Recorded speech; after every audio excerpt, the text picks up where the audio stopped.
Hi hello welcome back to my channel. ಅನಿರೀಕ್ಷಿತ ಮದುವೆ. ನಿಮಗೆ ಯಾಕೆ ಅಷ್ಟೊಂದು ಹಠ? ಮೊದಲು ಆ ಕಾಲ್ಗೆ ಪಟ್ಟಿ ಕಟ್ಟಲು ಬಿಡಿ, ಇಲ್ಲದೇ ಇದ್ರೆ ರಕ್ತ ಸುರಿಯುತ್ತೆ ಅಂದ್ಲು ಜಾಹ್ನವಿ.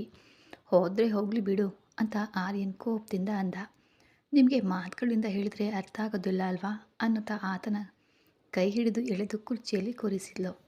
ಫಸ್ಟ್ ಏಡ್ ಕಿಟ್ನ ಹುಡುಕಿ ತಂದು ಗಾಯವನ್ನು ಕ್ಲೀನ್ ಮಾಡಿ ಕಾಲ್ಗೆ ಪಟ್ಟಿಯನ್ನು ಕೂಡ ಕಟ್ಟಿದ್ಲು.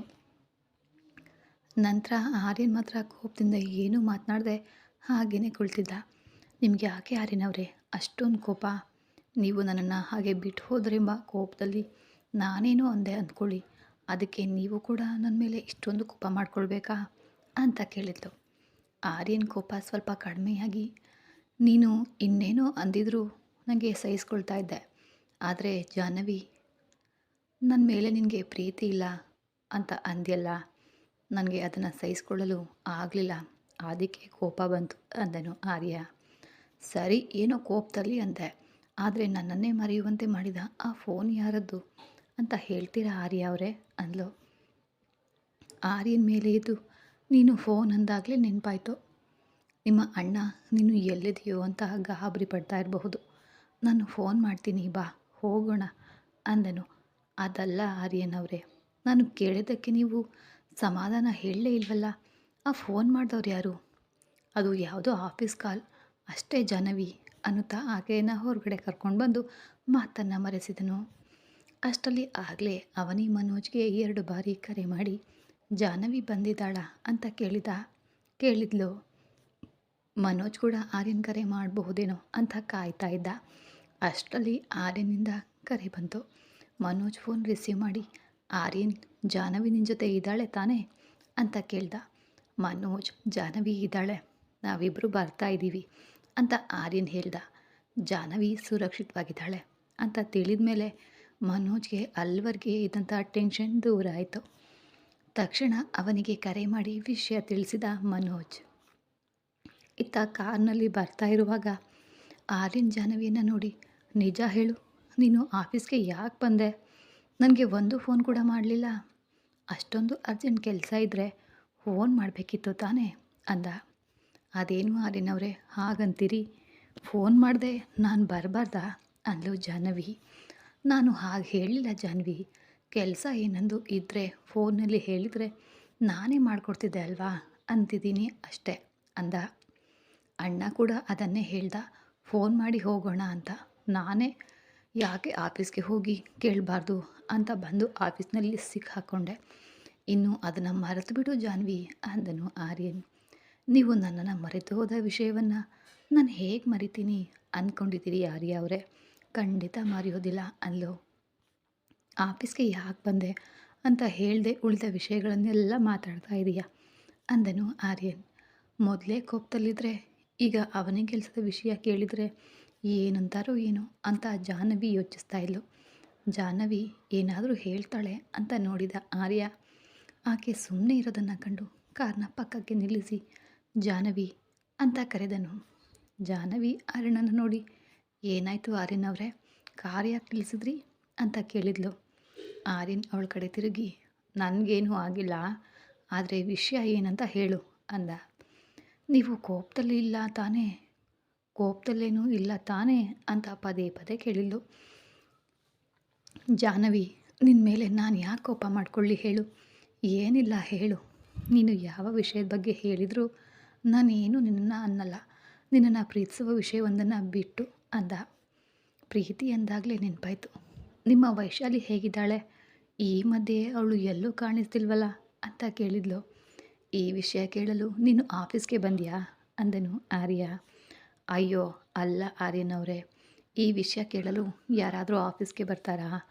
ನೀವು ಪ್ರೀತಿ ಅಂದ್ಕೂಡಲೇ ಅವಳು ನೆನಪಾದ್ಲು ಅಷ್ಟೇ. ಅವಳ ಬಗ್ಗೆ ಈಗ ಯಾಕೆ ಬಿಡು, ನೀನು ಯಾಕೆ ಬಂದೆ ಅಂತ ಹೇಳು. ನೀವು ಯಾರು ಫೋನ್ ಮಾಡಿದ್ರು ಅಂದರೆ ಮಾತ್ರ ಮಾತು ದಾಟಿಸ್ತಾ ಇದ್ದೀರಿ. ನಿಮ್ಮ ಹಳೆಯ ಗರ್ಲ್ಫ್ರೆಂಡ್ ಎಲ್ಲಿದ್ದಾಳೆ ಅಂದರೆ ಹೇಳ್ತಿಲ್ಲ. ಅವಳು ಹಳೆಯ ಗರ್ಲ್ಫ್ರೆಂಡ್ ಅಲ್ಲ ಅಲ್ವಾ ಅಂತ ಆರ್ಯನ್ ಕಡೆ ಓರೆಗಣ್ಣಿನಿಂದ ನೋಡ್ತಾ ಕೇಳಿದ್ಲು. ನಿನಗೆ ಈ ದಿನ ಏನೂ ಆಗಿದೆ ಕಣೆ, ಅದಕ್ಕೆ ಹೀಗೆ ಹುಚ್ಚಾಗಿ ಮಾತಾಡ್ತಿದ್ದೀಯ. ನನಗೇನೂ ಆಗಿಲ್ಲ, ನಾನು ಚೆನ್ನಾಗಿಯೇ ಇದ್ದೀನಿ. ನನ್ನ ಹತ್ರ ನೀವು ಏನೋ ಮುಚ್ಚಿಡ್ತಾ ಇದ್ದೀರಿ ಅಂತ ಅನುಮಾನ ಬರ್ತಿದೆ ಅಂದ್ಲು. ಅನುಮಾನ ಬಂತೆಂದರೆ ಅದು ನಿನ್ನನ್ನು ಪ್ರಶಾಂತವಾಗಿರಲಿ ಬಿಡೋದಿಲ್ಲ. ಜಾನ್ವಿ, ಅದನ್ನು ಹತ್ತಿರ ಕೂಡ ಸೇರಿಸಬೇಡ ಅಂದನು ಆರ್ಯನ್. ನೀವು ನಿಜ ಹೇಳಿದರೆ ಅನುಮಾನ ಯಾಕೆ ಬರುತ್ತೆ ಅಂತ ಗೊಣಗಿದ್ರೆ ಏನು ಹೇಳ್ತಿದೀಯಾ ಅಂತ ಕೇಳಿದನು ಆರ್ಯ. ನಿಮ್ಮನ್ನು ಎದುರಿಸಿ ಹೇಳುವ ಧೈರ್ಯ ನನಗಿಲ್ಲ ಬಿಡಿ, ಹೋಗೋಣ ಬನ್ನಿ, ಅಣ್ಣ ಕಾಯ್ತಾ ಇರ್ತಾನೆ. ಅಂದರೆ ನೀನು ಆಫೀಸ್ಗೆ ಯಾಕೆ ಬಂದೆ ಅಂತ ಹೇಳಲೇ ಇಲ್ವಲ್ಲ ಅಂತ ಮತ್ತೆ ಕೇಳಿದ ಆರ್ಯ. ನಾಳೆ ನಿಮಗೆ ಅಣ್ಣನೇ ಹೇಳ್ತಾನೆ ಬಿಡಿ ಆರ್ಯನವರೇ ಅಂದ್ಲು. ಈಗ ನೀನು ಹೇಳಲು ಏನಾಗಿದೆ ನಿನಗೆ? ಏನಾದರೂ ಮುಹೂರ್ತ ನೋಡಬೇಕಾ? ಬೇಜಾರು ಮಾಡದೆ ವಿಷಯ ಏನೆಂದು ಹೇಳು ಜಾನ್ವಿ ಅಂತ ಸ್ವಲ್ಪ ಗದರಿಸಿದ. ನಾನು ಹೇಳಿದ ಮೇಲೆ ನೀವು ನನ್ನನ್ನು ಏನೂ ಅನ್ನಬಾರ್ದು, ಹಾಗೆಯೇ ನಾನು ಹೇಳಿದ ಕೆಲಸ ಮಾಡಿಕೊಡ್ಬೇಕು, ಹಾಗಾದರೆ ಮಾತ್ರ ಹೇಳ್ತೀನಿ ಅಂತ ಆರ್ಯನನ್ನು ಹೆದರಿಸಿ ಮಾತನಾಡಿದ್ಲು ಜಾಹ್ನವಿ. ಆರ್ಯನ್ ಅವಳ ಮಾತಿಗೆ ಆಶ್ಚರ್ಯಪಟ್ಟು, ನೀನು ಸಹಾಯ ಕೇಳಲು ಬಂದ್ಯಾ ಅಥವಾ ನನ್ನ ಬೆದರಿಸಲು ಬಂದ್ಯಾ ಅಂತ ಕೇಳಿದ. ಎರಡೂ ಅಂದ್ಕೊಳ್ಳಿ, ಅಷ್ಟಕ್ಕೂ ನಾನು ಹೇಳಿದ್ದಕ್ಕೆ ಓಕೆನಾ ಅಂತ ಕೇಳಿದ್ಲು.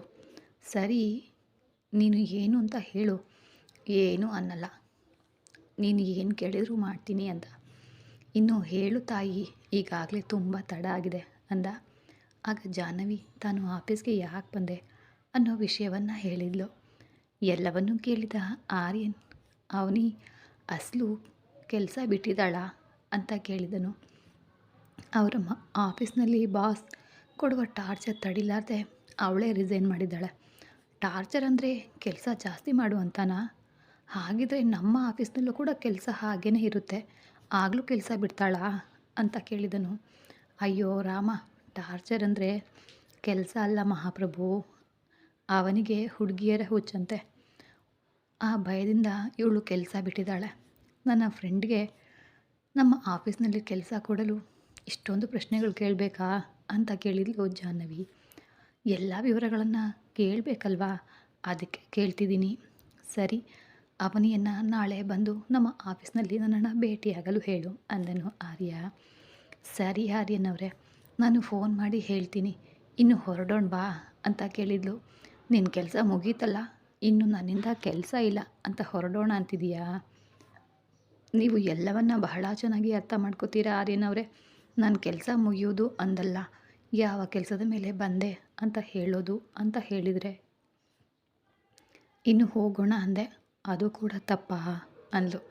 ನಾನು ತಪ್ಪು ಅಂತ ಅನ್ನಲಿಲ್ಲ ಜಾಹ್ನವಿ, ಅವನಿಗೆ ಕೆಲಸ ಕೊಟ್ಟೆ ಅಂದ ಕೂಡಲೇ ನೀನು ಸಂತೋಷದಿಂದ ಹಗ್ ಮಾಡಿಕೊಂಡು ನನ್ನ ಮುಖದ ತುಂಬೆಲ್ಲ ಮುತ್ತು ಕೊಡ್ತಾ ತುಂಬ ಸಂಭ್ರಮ ಪಡ್ತೀಯ ಅಂತ ಅಂದ್ಕೊಂಡಿದ್ದೆ. ಆದರೆ ಈಗ ನನಗೆ ಸಂತೋಷ ಇಲ್ಲ ಎಂದು ನೀವು ಯಾಕೆ ಅಂದ್ಕೊಳ್ತೀರಿ ಅಂದ್ಲು. ನಿನ್ನಲ್ಲಿ ಆ ಆನಂದ ನನಗೆ ಎಲ್ಲೂ ಕಾಣ್ತಿಲ್ವಲ್ಲ ಅಂದನು ಆರ್ಯನ್. ಇನ್ನೂ ಕೆಲಸ ಸಿಕ್ಕಿಲ್ವಲ್ಲ ಆರ್ಯನವರೇ, ಸಿಕ್ಕಿದ ಮೇಲೆ ಖಂಡಿತ ಹೇಳ್ತೀನಿ ಅಂದ್ಲು ಜಾಹ್ನವಿ. ಅಂದರೆ ನಾನು ಸುಮ್ಮನೆ ಹೇಳ್ತಾ ಇದ್ದೀನಿ ಅಂದ್ಕೊಂಡಿದ್ಯಾ?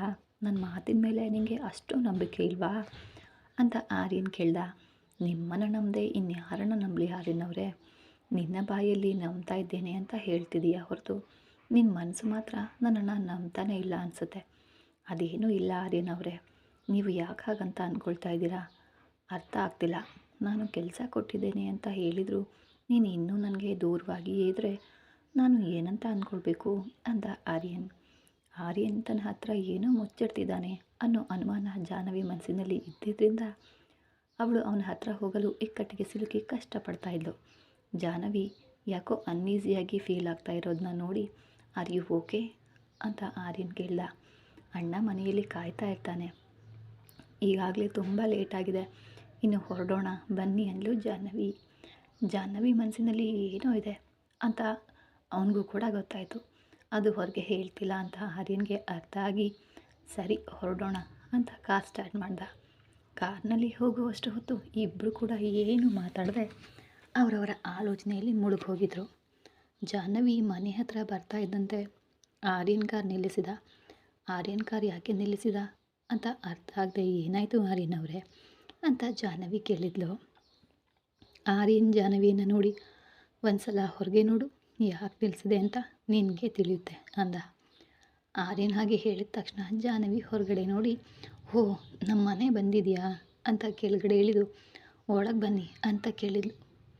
ಪ್ರೇಮದಿಂದ ಕರೆದರೆ ಬರಬೇಕು ಅನಿಸುತ್ತೆ, ಆದರೆ ನೀನು ಹೀಗೆ ಮಾತಿಗಾಗಿ ಕರೆದರೆ ನನಗೆ ಬರಬೇಕು ಅನ್ನಿಸಲ್ಲ ಜಾಹ್ನವಿ ಅಂತ ಹೇಳಿ ಅವಳಿಗೆ ಮಾತನಾಡಲು ಅವಕಾಶ ಕೂಡ ಕೊಡದೆ ಆರ್ಯನ್ ಹೊರಟು ಹೋದ. ಆರ್ಯನ್ ಅವರೇ, ನೀವು ನನ್ನ ಹತ್ರ ಏನೋ ಮುಚ್ಚಿಡ್ತಾ ಇದ್ದೀರಿ ಅಂತ ತಿಳಿದು ನನಗೆ ಎಷ್ಟು ನೋವಾಗ್ತಿದೆಯೋ ನಿಮಗೆ ಅರ್ಥ ಆಗ್ತಿಲ್ಲ. ಯಾವಾಗ ನೀವು ನಿಮ್ಮ ಮನಸ್ಸಿನಲ್ಲಿ ಇರೋದನ್ನು ಹೇಳ್ತಿರೋ ಅಂದೆ ನಾನು ಕೂಡ ನಿಮ್ಮ ಜೊತೆ ಪ್ರೀತಿಯಿಂದ ಇರ್ತೀನಿ ಅಂತ ಮನಸ್ಸಿನಲ್ಲಿ ಅಂದ್ಕೊಂಡು ಹಾಗೇ ನಿಂತು ನೋಡ್ತಾ ಇದ್ದಾಗ ಮನೋಜ್ ಬಂದ. ಏನಮ್ಮ ಜಾಹ್ನವಿ, ಮನೆ ಒಳಗೆ ಬರದೆ ಇಲ್ಲೇ ನಿಂತು ಏನು ನೋಡ್ತಿದ್ದೀಯಾ ಅಂತ ಕೇಳ್ದ. ಏನಿಲ್ಲ ಅಣ್ಣ, ಅವರು ಹೋಗ್ತಾ ಇದ್ದರೆ ನೋಡ್ತಾ ಇದ್ದೆ ಅಂತ ಜಾಹ್ನವಿ ಒಳಗಡೆ ಬಂದಳು. ಮನೋಜ್ ಕೂಡ ಒಳಗಡೆ ಬಂದು ಆರ್ಯನ್ ಒಳಗಡೆ ಬರದೆ ಯಾಕೆ ಹೋದ ಅಂತ ಕೇಳ್ದ. ತುಂಬ ಲೇಟ್ ಆಯಿತು ಅಲ್ವಾ ಅಣ್ಣ, ಅದಕ್ಕೆ ಹೋದರು ಅಂತ ಹೇಳಿ ತನ್ನ ರೂಮ್ಗೆ ಹೋಗ್ತಾ ಇದ್ದಾಗ ಜಾಹ್ನವಿ ನೀನು ಎಲ್ಲಿಗೆ ಹೋಗಿದ್ದೆ ಅಂತ ಮನೋಜ್ ಕೇಳ್ದ. ಜಾಹ್ನವಿ ಬೆಳಿಗ್ಗೆ ಏನು ನಡೆದಿದೆಯೋ ಅದನ್ನೆಲ್ಲ ಹೇಳಿ ಹಾಗೆ ಆರ್ಯನವರು ನನ್ನ ಮರೆತು ಹೋಗಿದ್ರು, ನಾನು ಇಲ್ಲಿವರೆಗೂ ಅಲ್ಲೇ ಆಫೀಸ್ನಲ್ಲೇ ಇದ್ದೆ ಅಂದ್ಲು. ಆರ್ಯನ್ ಹಾಗೆ ಮರೆತು ಹೋಗುವವನಲ್ಲ ಅಲ್ವಾ, ಅವನು ಹೇಗೆ ಮರೆತ ಅಂತ ಮನೋಜ್ ಕೇಳ್ದ. ಅದೇನು ಅಂತ ನೀನೇ ನಾಳೆ ನಿಮ್ಮ ಫ್ರೆಂಡ್ನ ಕೇಳಿ ತಿಳ್ಕೊಳ್ಳೋಣ, ನನಗೆ ನಿದ್ರೆ ಬರ್ತಿದೆ, ನಾನು ಹೋಗಿ ಮಲಗ್ತೀನಿ ಅಂತ ಹೋಗ್ತಾ ಇದ್ಲು. ಜಾಹ್ನವಿ ಬೆಳಗ್ಗೆಯಿಂದ ನೀನು ಏನು ತಿಂದಿರಲ್ಲ ಅಲ್ವಾ, ನೀನು ಫ್ರೆಶ್ ಆಗಿ ಬಾ, ನಾನು ಅಷ್ಟರಲ್ಲಿ ನಿನಗಾಗಿ ತಿನ್ನಲು ಏನಾದರೂ ತರ್ತೀನಿ ಅಂತ ಮನೋಜ್ ಅಂದ. ಜಾಹ್ನವಿ ಹಸಿವಾಗ್ತಾಯಿದ್ರು ಕೂಡ ಮನಸ್ಸಿನಲ್ಲಿ ನೋವು ಇದ್ದಿದ್ದರಿಂದ ನನಗೆ ಏನು ತಿನ್ನಬೇಕು ಅಂತ ಅನ್ನಿಸ್ತಿಲ್ಲ, ಬೇಡ ಅಣ್ಣ ಹಸಿವಿಲ್ಲ ಮಲಗ್ತೀನಿ ಅಂತ ಹೇಳಿ ತನ್ನ ರೂಮ್ಗೆ ಹೋಗಿ ಡೋರ್ ಹಾಕ್ಕೊಂಡ್ಳು. ಇತ್ತ ಏನಪ್ಪ ಪ್ರತಾಪ್ಗೆ ವೈದ್ಯಕೀಯ ಸಹಾಯ ಮಾಡಲ್ವಾ ನೀನು ಅಂತ ಕೇಳಿದ್ಲು ಶರ್ಮಿಳಾ.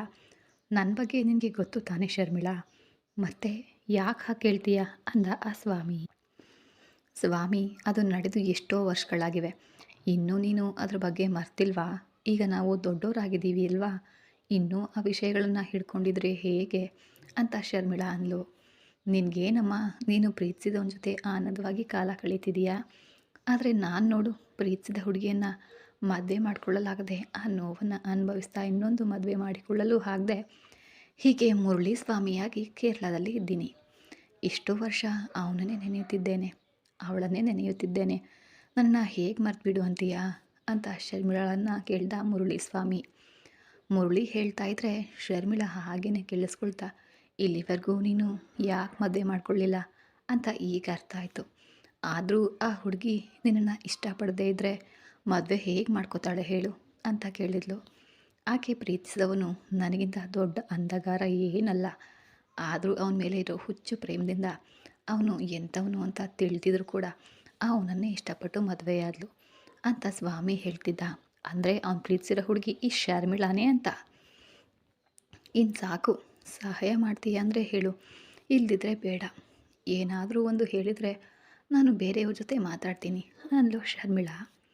ನೀನು ಕೇಳಿದ ಮೇಲೆ ಯಾವುದೇ ಸಹಾಯ ಮಾಡದೇ ಇರಲು ಹೇಗೆ ಸಾಧ್ಯ ಹೇಳು, ಸರಿ ನಿಜ ಹೇಳು ಏನು ನಡೆದಿದೆ ಅಂದ. ಅವನು ಕೇಳಿದಾಗ ಶರ್ಮಿಳಾ ಪ್ರತಾಪ್ ಬಗ್ಗೆ ಹೇಳ್ತಾ, ಯಾರು ಹೊಡೆದರು ಅಂತ ಗೊತ್ತಿಲ್ಲ, ಮೈಯೆಲ್ಲ ಜಜ್ಜುವಂತೆ ನಜ್ಜುಗುಜ್ಜು ಆಗಿ ಹೊಡೆದಿದ್ದಾರೆ, ಮೈಲಿರೋ ಎಲುಬುಗಳೆಲ್ಲ ಮುರಿದು ಹೋಗಿವೆ, ಚೇತರಿಸಿಕೊಳ್ಳಲು ತುಂಬ ದಿನ ಬೇಕಾಗುತ್ತೆ ಅಂತ ಡಾಕ್ಟರ್ ಹೇಳ್ತಿದ್ದಾರೆ. ಕೇರಳದಲ್ಲಿ ನೀನಿದೆಯಾ ಅನ್ನೋ ಧೈರ್ಯದಿಂದ ಆ ಡಾಕ್ಟರ್ಗಳಿಗೆ ನನ್ನ ಫ್ರೆಂಡ್ ಬರ್ತಾನೆ ಅಂತ ಹೇಳಿದ್ದೀನಿ ಅಂತ ಹೇಳಿದ್ಲು. ಇನ್ಯಾರೋ ಹೊಡೆದಿರ್ತಾರೆ, ಇವನು ಯಾರೋ ಹುಡುಗಿ ತಂಟೆಗೆ ಹೋಗಿರ್ತಾನೆ, ಅವಳು ಕೋಪದಿಂದ ಚೆನ್ನಾಗಿ ಬಾರಿಸಿರ್ತಾಳೆ ಅಂದ ಸ್ವಾಮಿ. ಮುರಳಿ ಹಾಗೆ ಹೇಳಿದ್ದಕ್ಕೆ ಶರ್ಮಿಳಾ ಕೋಪದಿಂದ, ನಾನು ನೀನು ವೈದ್ಯ ಮಾಡ್ತೀಯ ಅನ್ನೋ ನಂಬಿಕೆಯಿಂದ ನಿನಗೆ ಕಾಲ್ ಮಾಡಿದೆ, ಆದರೆ ನೀನು ಈ ರೀತಿ ಅವರನ್ನು ಲೇವಡಿ ಮಾಡೋದಕ್ಕೆ ಅಲ್ಲ ಅಂದ್ಲು. ಕೋಪ ಮಾಡ್ಕೋಬೇಡ ಶರ್ಮಿಳಾ, ನಾನು ಸುಮ್ಮನೆ ತಮಾಷೆಗೆ ಅಂದೆ. ಈಗ ಪ್ರತಾಪ್ ಹೇಗಿದ್ದಾನೆ ಅಂತ ಕೇಳ್ದ ಮುರಳಿ ಸ್ವಾಮಿ. ಈಗ ಪ್ರತಾಪ್ ಚೆನ್ನಾಗೇ ಇದ್ದಾನೆ, ಆದರೆ ಬೆಡ್ ಮೇಲೆ ಇರಬೇಕಾಗಿದೆ, ಅದೇ ಪ್ರತಾಪ್ಗೆ ಕಷ್ಟ ಆಗ್ತಿದೆ.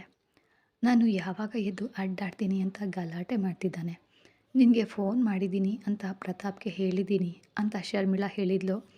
ನಿನ್ನ ಗಂಡನಿಗೆ ತಿಳಿತಾ ಇಲ್ವಾ, ಮೈ ಮೇಲೆ ಇಷ್ಟೊಂದು ಪೆಟ್ಟು ಇಟ್ಕೊಂಡು ಹೇಗೆ ಎದ್ದು ಅಡ್ಡಾಡ್ತಾನೆ ಅಂತ. ಈಗ ಅವರು ಹಾಗೆ ಮಲಗಿದ್ರೆ ನಿನ್ನ ಗಂಡನ ಹಿಂದೆ ತಿರುಗುವ ಹುಡುಗಿಯರು ಅಯ್ಯೋ ಅಂತ ಒದ್ದಾಡಲ್ವಾ, ಅವರಿಗಾಗಿಯಾದರೂ ನಿನ್ನ ಗಂಡ ಬೇಗ ಎದ್ದು ಬರಬೇಕು ಅಂದ್ಕೊಂಡಿದ್ದಾನೆ ಏನೋ ಶರ್ಮಿಳಾ ಅಂದ. ಮುರಳಿ ಇನ್ನು ವಿಷಯಕ್ಕೆ ಬರೋಣವಾ ಅಂತ ಕೇಳಿದ್ಲು. ನನ್ನನ್ನು ಯಾವಾಗ ಬರಬೇಕು ಅಂತ ಹೇಳು, ಆಗ ಬಂದು ನಿನ್ನ ಗಂಡನಿಗೆ ವೈದ್ಯ ಮಾಡ್ತೀನಿ ಅಂದ ಮುರಳಿಸ್ವಾಮಿ. ನಮ್ಮ ಬಗ್ಗೆ ನಿನಗೆ ಚೆನ್ನಾಗಿ ಗೊತ್ತು ತಾನೇ, ಇಲ್ಲಿಗೆ ಬಂದಮೇಲೆ ನೀನು ನನ್ನ ಫ್ರೆಂಡ್ ಅಂತ ಯಾರಿಗೂ ತಿಳಿಬಾರ್ದು ಅಂತ ಹೇಳಿದ್ಲು ಶರ್ಮಿಳಾ. ಸಾರಿ ಶರ್ಮಿಳಾ, ನೀನು ಏನು ಹೇಳಿದರೆ ಅದೇ ಮಾಡ್ತೀನಿ. ಸರಿ ಇಡ್ತೀನಿ, ಯಾರೋ ಕಸ್ಟಮರ್ ಬಂದಿದ್ದಾರೆ. ನಿನ್ನ ಹತ್ರ ಕಸ್ಟಮರ್ಸ್ ಬರೋದೇನು ಮುರಳಿ, ನೀನು ಇನ್ನೂ ಏನು ಮಾಡ್ತೀಯಾ ಅಂತ ಕೇಳಿದ್ಲು. ಹೇಳಿದರೆ ಭಯ ಪಡಲ್ಲ ಅಲ್ವಾ ಅಂತ ಸ್ವಾಮಿ ಕೇಳ್ದ. ನಾನೇನು ಭಯ ಪಡೋದಿಲ್ಲ ಹೇಳು ಅಂದ್ಲು ಶರ್ಮಿಳಾ. ನಾನು ಇಲ್ಲಿಗೆ ಬಂದು ವೈದ್ಯ ಕಲ್ತಿದ್ದಷ್ಟೇ ಅಲ್ಲದೆ ಕೆಲವು ಮಂತ್ರಶಕ್ತಿಗಳನ್ನು ಕೂಡ ಕಲ್ತಿದ್ದೀನಿ. ಈಗ ಅವುಗಳ ಮೂಲಕ ಯಾರಿಗಾದರೂ ದೆವ್ವ ಹಿಡಿದ್ರೆ ಅವುಗಳನ್ನು ಓಡಿಸ್ತೀನಿ ಅಂತ ಸ್ವಾಮಿ ಹೇಳ್ತಾ ಇದ್ರೆ ಶರ್ಮಿಳಾ ಆಶ್ಚರ್ಯದಿಂದ ಕೇಳ್ತಾ, ನೀನು ದೆವ್ವಗಳನ್ನು ಬಿಡಿಸ್ತೀಯಾ ಅಂತ ಕೇಳಿದ್ಲು. ಕಲ್ತಿದ್ದೀನಿ ಶರ್ಮಿಳಾ, ಕೆಲವು ಆತ್ಮಗಳ ಜೊತೆ ಕೂಡ ನಾನು ಮಾತಾಡ್ತೀನಿ ಅಂದ. ನಿನಗೆ ಬರದೇ ಇರೋದು ಯಾವುದೂ ಇಲ್ವಾ ಮುರಳಿ, ಎಲ್ಲವೂ ಬರುತ್ತೆ ಅಲ್ವಾ ಅಂದ್ಲು. ಒಂದು ಬರೋದಿಲ್ಲ ಶರ್ಮಿಳಾ ಅಂದ ಆ ಮುರಳಿ ಸ್ವಾಮಿ. ಒಂದು ಬರೋದಿಲ್ವಾ? ಆಶ್ಚರ್ಯದಿಂದ ಆಶ್ಚರ್ಯವಾಗಿ ಏನು ಬರೋದಿಲ್ಲ ಅಂತ ಕೇಳಿದ್ಲು. ಪ್ರೀತಿಸಿದ ಹುಡುಗಿಯ ಹೃದಯದಲ್ಲಿ ನಾನು ಇರೋದಕ್ಕೆ ಸಾಧ್ಯ ಆಗಲಿಲ್ಲ ಶರ್ಮಿಳಾ ಅಂತ ಹೇಳಿ, ಸರಿ ಮತ್ತೆ ಮಾಡ್ತೀನಿ ಬಿಡು ಅಂತ ಫೋನ್ ಇಟ್ಟನು ಮುರಳಿ ಸ್ವಾಮಿ. ಇತ್ತ ಆಸ್ಪತ್ರೆ ಬೆಡ್ ಮೇಲೆ ಒಬ್ಬ ಹುಡುಗಿ ಮಲ್ಕೊಂಡು ಫೋನ್ನಲ್ಲಿರೋ ಆರ್ಯನ್ನ ನೋಡ್ತಾ ಇದ್ದಾಳೆ. ಆ ಹುಡುಗಿ ಯಾರು, ಮುಂದೇನಾಗಬಹುದು? ಜಾಹ್ನವಿ ಮನಸ್ಸಿನ ಅನುಮಾನ ನಿಜಾನ? ಆ ಆಸ್ಪತ್ರೆಯಲ್ಲಿರೋ ಹುಡುಗಿ ಯಾರು, ಅವಳು ವೈಶು ಅನ್ನೋದೇ ನಿಜಾನ ಅಂತ ಮುಂದಿನ ಎಪಿಸೋಡಲ್ಲಿ ತಿಳ್ಕೊಳ್ಳೋಣ. ನಿಮ್ಮ ಅನಿಸಿಕೆ ಅಭಿಪ್ರಾಯಗಳನ್ನು ಕಮೆಂಟ್ ಮೂಲಕ ತಿಳಿಸಿ. ಯಾರ್ಯಾರಿಗೆ ಅದು ವೈಶಾಲಿನೇ ಅಂತ ಅನಿಸುತ್ತೆ ಕಮೆಂಟ್ ಮಾಡಿ. ಧನ್ಯವಾದಗಳು.